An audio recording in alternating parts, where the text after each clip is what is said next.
Good morning, Meadowview. This is Miss Skeens, and today I will be reading from our book, The Lemonade War. I will be reading some of Chapter 6, Underselling. Underselling, pricing the same goods for less than the competition. Jessie knew that Evan was up to something. First of all, there were all those phone calls last night, at least 10 of them. Then he'd come knocking on her door this morning, asking if he could have the pieces of foam core that she had leaning against her bedroom wall. No way, she'd answered. That's for my Labor Day display. Oh, give it up. Today's Thursday. The contest is on Monday, and you don't even have an idea, Evan said. I do too have an idea. I'm just not telling you. Jessie still didn't have a clue about her Labor Day project, but she wasn't going to give Evan the satisfaction of knowing that. Then how come you haven't done anything? Evan said, pointing at the blank foam core and the bags of untouched art supplies. You're supposed to have pictures and typed up information and a big title. It's supposed to be like a school report. Jessie scrunched her eyes and pursed her lips in a "you're such an idiot" look. Don't worry. It's going to be great, and it's going to win first prize. And anyway, Mom bought all those supplies for me, and I'm not giving anything to you. Jessie heard Evan mutter, "Miser," just as she slammed the door in his face. And now 3 of Evan's friends were over, Paul, Jack, and Ryan. And all 3 had shown up with paper bags. And they were all in the garage making a lot of noise with a big "Keep Out" sign taped to the door. Not that Jessie would have gone in there anyway. Who cares what a bunch of boys are doing? But she wished Megan had invited her to come over before lunch instead of after. Jessie went into the kitchen to make a turkey sandwich. The boys had left a slimy mess of peanut butter, Doritos, and yes, sticky puddles of lemonade mix. Jessie quickly looked into the trash can under the kitchen sink. There were 12 empty cans of frozen lemonade mix. 12! That was 96 cups worth of lemonade. 96 possible sales. Holy cow! Where had Evan gotten the lemonade? He hadn't gone to the store, and he didn't have any money anyway. Then Jessie remembered the paper bags that Paul, Ryan, and Jack had carried in. She bet the boys all had raided their freezers and brought over a stash. That didn't seem fair. She and Megan had to buy their lemonade today using the money they'd made yesterday. How were they going to stay ahead of the game if the boys had free lemonade to sell? Think, Jessie, think, she whispered to herself. She couldn't let those boys win.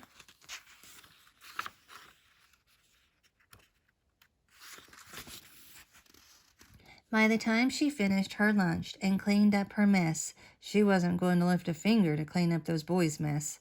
She had the beginning of a plan in her head, which is why she found it doubly confusing when she knocked on Megan's screen and Carly Brownell came to the door.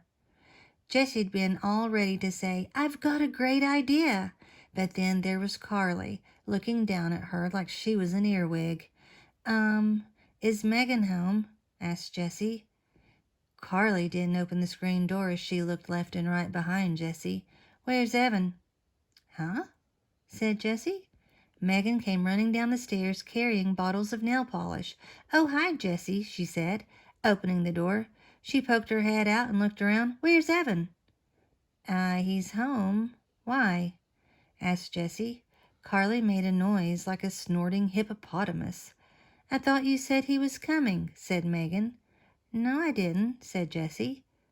"You said it would be fun to make a lemonade stand with all 3 of us. And I said, yeah, that would be fun." "So didn't he want to?" asked Megan. "I never asked him," said Jessie. "Oh, I thought you were going to," said Megan. "Well, then you should have said, 'Hey, Jessie, ask Evan if he wants to make a lemonade stand tomorrow.' And then I would have asked him." This is exactly what drove Jessie crazy about girls. They always said things halfway and then expected you to get the other half, and Jessie never got the other half. Carly gave Megan a look. Jessie wasn't positive what the look meant, but she was pretty sure it wasn't a nice one. That was the other thing that Jessie hated about girls. They were always giving looks, looks that contained all kinds of strange and complicated messages. Last year, in second grade, there had been 4 girls who were always exchanging looks with one another: Becky Baker, Lorelei Sun, Andrea Hennessy, and Eileen Garrett. Jessie watched them and knew that Evan was right. They talked without words. They used their eyes to pass secret messages. She also knew they didn't like her, but only because Evan had finally explained it to her over Christmas vacation. Jessie was surprised when he told her this. They laughed so much. How could they be mean? They were the 4 who started the club, the Wild Hot Jelly Beans Club, or, as they called it, the WHJ Club. Becky was president, and she was always telling the others what to do. They made signs and paper buttons and membership cards. The teacher, Miss Soren, didn't usually allow clubs in the classroom, but she made an exception, telling the girls, "I'll let you wear your buttons in class, but only if you let the other kids join, if they want to." By the end of the day, every kid in class was wearing a WHJ button, even Jessie, who had never belonged to a club before. It had seemed like Becky was being so nice to her. That should have been the first clue, Evan told Jessie later. Becky made extra buttons for Jessie and even helped tape them all over her shirt. And she made a special membership card for her and even a WHJ sign that she helped Jessie glue onto her writer's workshop folder. Jessie remembered all the girls laughing, and Jessie laughing too. All those strange looks that Becky and Lorelei and Andrea and Eileen kept flashing back and forth, like secret notes passed in class that Jessie could never read. The very next day, Miss Soren collected all the buttons, gathered up all the membership cards, and replaced Jessie's writer's workshop folder. "No clubs in the classroom," she said. "I made a bad choice by allowing it, even for one day." On the playground, Jessie went up to Becky. "Why is she breaking up the club?" she asked. Becky gave her a sour look. "She's been grumpy all morning. Don't you get it, you dummy? WHJ doesn't stand for Wild Hot Jelly Beans. We just said that to Miss Soren. It stands for We Hate Jessie. It's the We Hate Jessie Club, and everyone in the class is a member." Jessie stared at Becky. Why did they hate her?